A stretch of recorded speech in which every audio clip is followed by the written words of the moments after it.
பொடி சங்கராபுரம் கருப்பசாமி கோவில் அருகில் புதிதாக தனியார் மதுபான பார் விடுதி திறந்ததை கண்டித்து பாரதிய ஜனதா கட்சியினர் சடலம் போல் பெண்ணை அமர வைத்து நூதன போராட்டம். இப்பகுதியில் அரசு மதுபான கடை இயங்கி வரும் நிலையில் புதிதாக தனியார் மதுபான கடையும் திறந்து உள்ளதால் இப்பகுதியில் உள்ள பொதுமக்கள் பாதிக்கப்படுவதாக குற்றம் சாட்டி கண்டன ஆர்ப்பாட்டத்தில் ஈடுபட்டனர்.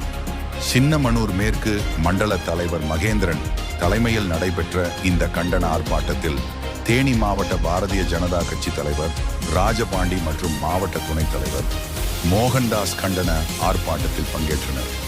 பாரதிய ஜனதா கட்சி மாவட்ட கூட்டுறவு தலைவர் ராமர், மாவட்ட மகளிர் அணி செயலாளர் முத்துமணி, மாவட்ட செயலாளர்கள் மலைச்சாமி, வினோத்குமார் மற்றும் பொருளாளர் பொன் ஆனந்த், பொடிநாயகனூர் மேற்கு ஒன்றிய தலைவர் ரவி மற்றும் கட்சி நிர்வாகிகள் தொண்டர்கள் பங்கேற்றனர்.